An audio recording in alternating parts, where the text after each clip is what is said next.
The National Bank was destroyed by an Israeli airstrike on Sunday as fighting continues in Israel and Gaza.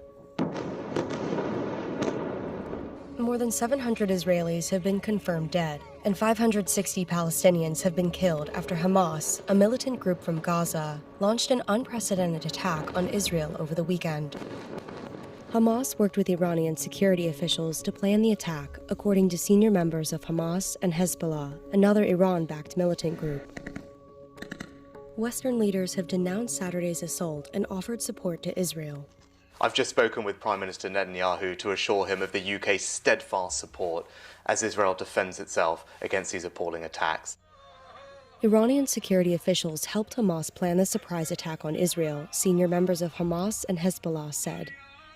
The green light for the attack, which included air, land, and sea incursions, was given at a meeting in Beirut last week. A spokesman for Iran's mission to the UN said Iran stood in support of Gaza's actions, but didn't direct them.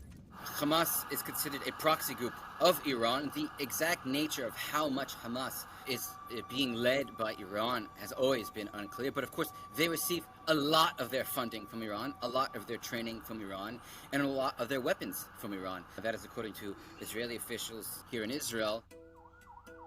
The planning for the operation began in August, according to senior members of Hamas and Hezbollah. The direct Iranian involvement could raise the risk of a broader conflict in the Middle East. U.S. officials say they haven't seen evidence of Tehran's involvement. There's a long relationship between Iran and Hamas. In fact, Hamas wouldn't be around in the way that it is without the support that it's received from Iran over the years. In this specific instance, we have not yet seen evidence that Iran directed or was behind this particular attack, but there's certainly a long relationship. On Sunday, more than 250 people were found dead at a music festival in Israel, according to Israeli state broadcaster Khan. Israeli Prime Minister Benjamin Netanyahu appointed a general to coordinate search efforts for captured and missing Israelis. The mother of a missing woman described a phone call from her daughter during the attack. At 10 o'clock, she called us and said, "Mommy, we were both. They shot at us. The car was shot. We cannot drive. Everybody here is hurt." There were 4 kids in the kids. They were 23, 25, 30. Everybody was shot. They were bleeding. Since the conflict began, world leaders have been speaking out, largely condemning the attacks on Israel. The United States said it would send additional military assistance to Israel, including equipment and weaponry. The U.S. also plans to move a carrier strike group closer to Israel's shores and Air Force jet fighter squadrons towards its skies. A move that signals its support and aims to deter Iran from taking advantage of the uncertainty in the region.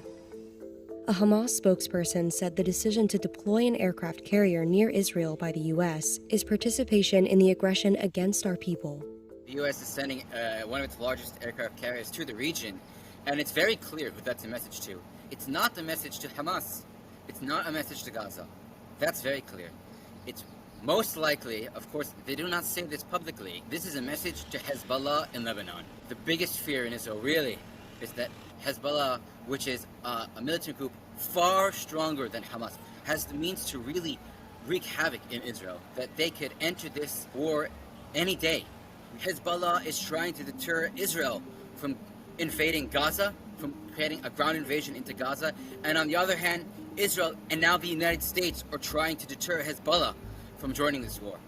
The Israeli military said that as many as 1,000 Hamas militants entered Israel from Gaza over the weekend, many of whom were armed. The Israeli military is preparing the ground in Gaza for an invasion, for a ground invasion. They've cleared the communities around the Gaza border, not only because it's not safe for them there, but in order to have freedom of operational movement in that area. They have not declared that they will do it, but they are making very clear preparations that they will do it. And if you listen here to the politicians here in Israel, many of them are talking about removing Hamas entirely from the equation. There's only one way to do that, and that's a ground assault. That will take a very long time to do. It will be